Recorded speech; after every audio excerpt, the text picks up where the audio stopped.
Imagine you move from a place where you lived all your life. Imagine you move and you leave all your children and wife. Starting all over again, but no one you know is around. Well, they didn't have to imagine. They built it up from the ground. How does it sound? Not easy cause it isn't. Could have phased them, but it didn't. But the raid bond, that's a winner. And they ran straight to the finish. You get to know them up close and personal. Wait, just give me a minute. Welcome to the front row. Can I get a drum roll? Intentional. We may be immigrants, but we are still intentional. We are dependable. It's just that set the bar, but still the best of all, we are intentional. Welcome to the Intentional Immigrants podcast. I'm delighted that you're able to join me this evening. My name is Yolanda Jack. We are still on season 2, where we are interviewing and sharing in the experiences of children of immigrants. Today's guest is Boris Boras. He is the child of immigrants from the former Yugoslavia. Let's listen as Boris shares his story. Hi, Boris. Welcome to the Intentional Immigrants podcast. I'm happy that you're able to join me here this evening. How are you doing? Tell us a bit about yourself. Thank you, Yolanda. I'm happy to be here. Thank you for the invite. My name is Boris Boras. I am an IT support company owner who basically facilitates networking and computer equipment for law firms here in Edmonton, Alberta, Canada. And I'm doing fantastic. It's been a bright, beautiful, sunny 30-degree day, and I'm very happy about that because our winters are very cold. Oh, so winter is officially over for us now, you're saying? We don't know that because we do live in Alberta and anything can happen. Okay. Where were your parents from originally? My parents are from a country called the former Yugoslavia. So when they immigrated here from Yugoslavia, it was called just that. And since then, separation occurred. And now it's split up into 6 different countries: Bosnia and Herzegovina, Croatia, Macedonia, Montenegro, Serbia, and Slovenia. A small little Alberta-sized country split 6 ways. Really? Yeah. So yeah, that's where my family came from, and I'm the first generation Canadian. You're first generation Canadian. Yeah. Have you ever had the chance to visit well, it wouldn't have been Yugoslavia then, but yeah. The former, any of those countries that... Actually, yes. My first visit was at 5 years old, and then again at 11. Mm-hmm. And then there was a 16-year gap where I didn't see a certain side of my family for 16 years. And then I went again when I was 27 years old. And from an adult perspective, it changed my world. You know, in terms of feeling at home and seeing a side of my family that I hadn't seen since I was 11 years old. It was an unbelievable perspective change for me. So at that point, when I went at 27 years old, I promised myself that I would keep going back, and I have. Okay. I mean, not recently, but not the last 2 years. Yeah, absolutely. Love the country, the environment, the culture. I mean, it feels like a second home to me. Feels like a second home. As it should. Okay. You said you went when you were 5 and 11. Mm-hmm. What was your earliest perception or impression of the country? Because your parents came here, I'm sure they probably would have told you stories. I mean, 5 years old is a long way to remember. Mm-hmm. but you know, at that age, it's difficult to remember. Okay. However, the feeling that I got was a feeling of acceptance, of home, of belonging. Okay. You know, being enveloped with family members all around me that were from a different country, and me being the first Canadian born, I was already used to it. I was already practiced at it. So when I actually reached the country itself, I feel like I fell right into the routine. I felt good. I felt accepted and welcome, and it was a fantastic feeling. I mean, every single time I went there, I've always come back with that feeling where I come back to Canada and I can't wait to go back there again. I mean, I love Canada. Don't get me wrong. Canada's brought myself and my family so much love and success and opportunity, but my heart belongs in two places. Okay. Did your parents speak the native language at home? What language is it, by the way? So essentially my family's originates from two different sides, and unfortunately those are the two sides that had the conflict. So there was a war there for a few years, a civil war. One side is primarily Serbian, the other side is primarily Croatian. However, the language is very close to the same. Some few words are different. The dialect is a little bit different, but essentially one can talk to the other without any issue. Okay. Yeah, I mean, was your question if we spoke it at home? I'm sorry, I forgot. If it was, if the language was spoken at home. Yes, it was spoken at home for quite a bit of time, up until the age of about 15, where my parents split. So when the father figure, you know, the ruler of the house left, I was up to my own devices. And at 15 years old, you kind of float free after that, right? You know, especially when you, like my father, he's a very stern, very I mean, came from the army, this and that, right? So his way was very rigid. Yes. Right? Not to take anything away from, I learned a lot. But at that time, I was very happy to be set free. So after about 15, I stopped speaking as much at home, and I kind of converted to English after that. And I kind of regret that in a sense, because now at 41 years old, my language is suffering a little bit. Yeah. I don't sound as intelligent as I should when I speak that language. Well, you're gifted in that you have another language other than English. So I do partially. Partially. I try my best. All right. So you can understand it though. You're probably not as fluent, but you would understand it if you heard somebody speaking. Absolutely correct. I find that my understanding is way above my speaking. My comprehension is way above the way I can actually verbalize it. Okay. That's usually the case. Yeah. So at home, from your earliest memories, at home, was it that language that was spoken, or did you have it intermixed with English? Because why I'm asking is that I've found that for some immigrants, the mother tongue or their parents' native language is spoken at home throughout only. Yeah. And then when they go to school, that's when they get introduced to English. Was that your case? Yes, absolutely. One of my mother's favorite stories is sending me to kindergarten, and I couldn't speak a word of English. So it was truly, Serbo-Croatian was truly my first language at some point.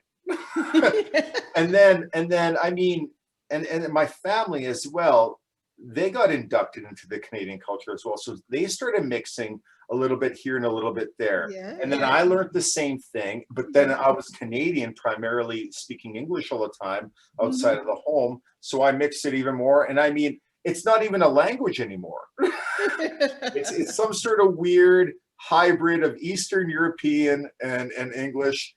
But I mean, we still get our point across and understand each other. So. And understand each other. Okay. In your experience, was your living situation different from that of your classmates? It was kind of all over the spectrum. I came from really modest means, as most immigrants when they come to a new country. I mean, of course, we didn't have a lot to start out with. Yeah. We were there to, you know, everything was at that bottom first level stage. Everybody's just finding out what the heck is going on here, right? But I mean, I would find many of my peers would be from the same kind of means. Some would be, you know, generations in already and find some success, right? I mean, there wasn't anything that was I wasn't classified where I felt like I was out of I didn't feel like I was I'm sorry, I'm losing my words here, but like I was unique to everybody else. Okay. I felt like there were some people just like me and some people like not. It was a melting pot of a whole bunch of different kinds of individuals. Okay. Have you always lived in Edmonton? Yeah, born and raised here in Edmonton. Okay. Yeah. Okay. What would you say are some struggles, challenges that you have had as an immigrant's child? Well, this is a tough one, and I saw this question earlier, and I wasn't sure how to answer it. Yeah. Right, but then I thought, you know what, I'm going to be very honest. And growing up in an immigrant environment, sometimes your family's issues will spill over into your children's or anybody's everyday life, right? My mother and father had significant marital challenges when I was a kid, right? So that played a role in my life as a young person, where it really affected my confidence and focus as a younger person, right? So therefore, I found often that school was challenging, for instance, because my head wasn't present in my schooling. It was more so back at the family life and what we were dealing with at that very time. Yeah. So that could have been a financial difficulty, that could have been, you know, emotional, you know, or any kind of problems that people have, especially young parents like myself, you know, where my mom was 19 years old, my dad was 26, you know, when they got together. I mean, that was pretty common amongst generations of that time. Yeah, that's true. Yeah. So there was some anxiety attached to my childhood, and that's where it came from. And that was because you weren't settled at home. Then school was it was a lot of things. Yeah, absolutely, a lot of things. They had theirs challenges, and that funneled down a little bit. Yeah. Okay. What is your current profession or business? You did mention it earlier, but just tell us again. Well, I run an IT company with one of my oldest friends. Okay.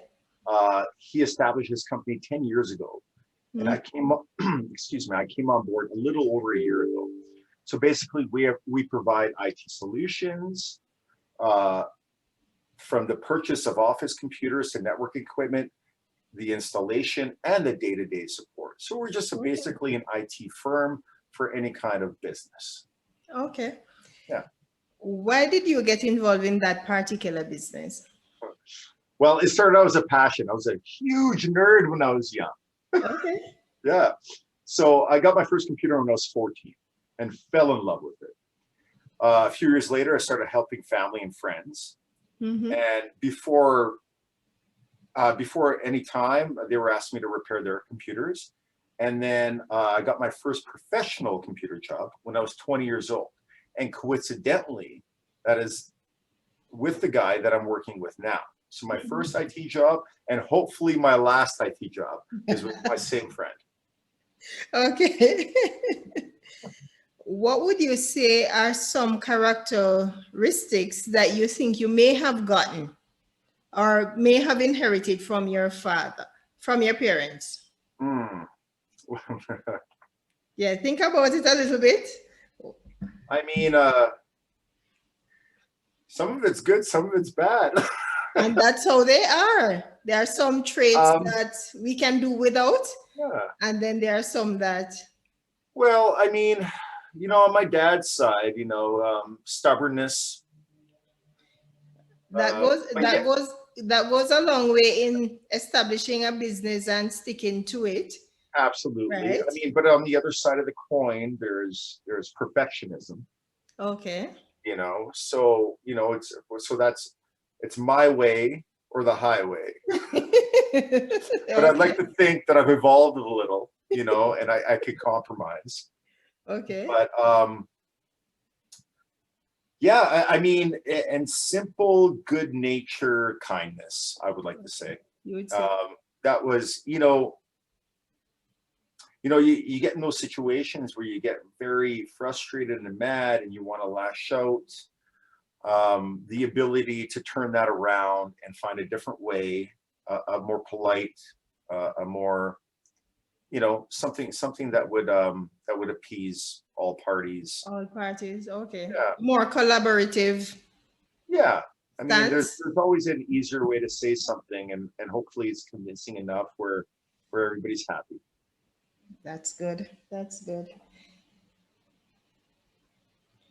Share a morning routine which has helped you. Well, this one's simple and it's very popular. Simply working out. Oh, working out. Working out. What does that look like? Well, I mean, whatever it may be that morning, it can be anything from a little bit of meditation, some yoga, to the classics: push-ups, pull-ups, dumbbells, kettlebells, whatever it may be. Even some soft music. Get the mind working out a little bit. It's so important to me because, and I'm not alone out there. In terms of being busy and responsibilities in everyday life, you find yourself anxious. I feel that really normalizes me. It really helps me focus. It gets all that energy out that I don't want. That may cause me to make a wrong decision or think differently. Okay. All right. Thanks. Recommend a must-read book. So this is this is a book you have read or you are reading, which has helped you well. That's not fair. You can give more than one. You can give more than one, Boris. It's not a fair question. I'll tell you why. I was such an avid reader when I was young. Yeah. From like the age of 16 till probably about 2021, I read so many books. And that's all I ever did was just read. Mm-hmm. And then I got into a different headspace when I was about 21. I became a bartender. I did all these flashy things, things without substance, right? And I had a great time doing it, but I stopped reading at that point. Okay. But the last book I read 20 years ago was like the Game of Thrones series. Oh, okay. And I mean, I was young, I'm into that kind of stuff. I love that whole medieval kind of genre. It's very interesting to me. It's a fantasy. It puts me elsewhere, which I love. Mm-hmm. But it's been such a popular show in recent years. It's over now. That if I'm going to tout that series, I'm sure everybody who's wanted to read it has already read it. That's the best I can do. Okay. What advice would you give to immigrants and their children? So this is a two-part question. First part, what advice would you give to immigrants? And second part, what advice would you give to their children? For the immigrants, I would say stay humble. Learn your surrounding Canadian culture as best as you can, while keeping your own culture and your teachings and your education to your children alive. Mm-hmm. Try to strike a balance as best as you can. Mm-hmm. You can't go on, some people go on one side and some people go on the other. And what I find is there's always some sort of conflict. That stuff has to, it's very difficult to keep a culture alive that exists in another culture for many generations forward. You know, eventually your kids are going to learn something different. Traditions will be lost. And it is unfortunate, but it is the way the world, I think, works, and the way the world is going. I might be completely wrong. I don't know. That's But your I perspective. think, yeah, do the best you can for your kids, and be as proud as you can, and you know, just accept what's around you, and try to look at it in a positive light as much as possible. Okay. Yeah. What advice would you give to the immigrants' children now? People like yourself. Well, conversely, embrace your parents' culture. Okay. Speak the language, because if you don't, you're going to end up like me, who sounds like a 10-year-old kid when I go overseas. I sound Okay. terrible. Yeah, and just I mean, there are times as a kid where you feel like your parents don't know anything, because all of a sudden I think you're the all one. children feel that way. Yeah. Well, and that's it. You've embraced this culture. Of course, you're going to know things that they won't, but they'll always surprise you, and they always teach you something valuable and something new, and your perspective changes from 10 to 20 to 30 to 40 to 50. I mean, every once in a while, you open your eyes and you look at your parents and say, you know what? I remember you saying something years ago, and now that makes sense. So listen to your parents, kids. Okay. How many siblings do you have? One. Just one sibling? One sister, she's just had a kid.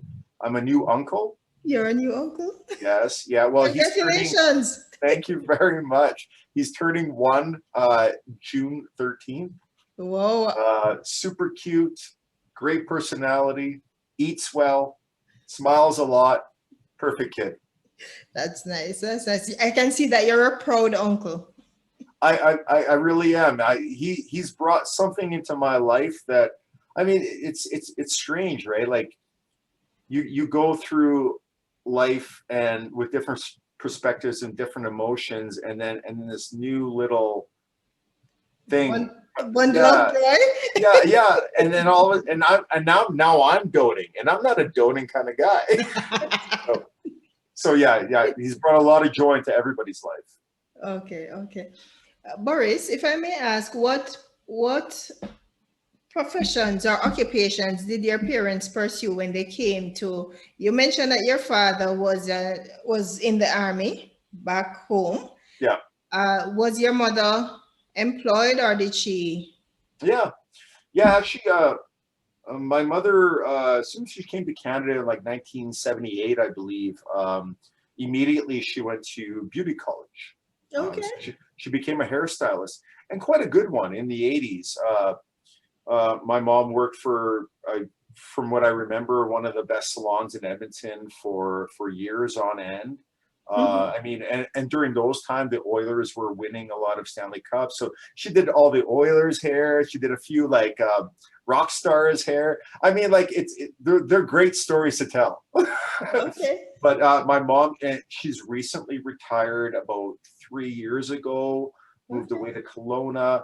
And now she's just, you know, occasionally doing hair for family and friends, and that's about it. My father, on the other hand, stereotypical blue-collared construction guy. He was a shoe repairman in a neighboring town called Morinville here. And cabinet maker. I mean, just a jack of all trades, my father. And now currently he's a landlord of an apartment building, and very comfortable. That's good. That's good. Okay. Boris, thank you very much for joining with us this evening and sharing your experience. How can my listeners make contact with you? I'm sorry, can you say that again? How can my listeners make contact with you? You need me to promote something? I can do that for you. Well, I mean, listen, we have a website. I'm embarrassed to say it because we're in the middle of currently reconstructing our website, but we can be reached out to www.d2networking.com, and that's the letter D, the number 2, the word networking.com. And if you look us up, you'll find our website, and there's contact information there. Okay. Yeah. All right, Boris. Thank you very much. And thank you for being willing to share so that others can be encouraged. Yulander, it was good to see you again. Thanks for having me on. And yeah, have a lovely day.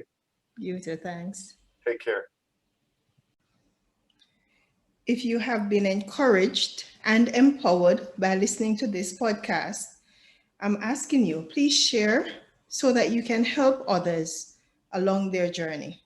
The Intentional Immigrants podcast is available on YouTube, Google Podcasts, Spotify, and Podbean.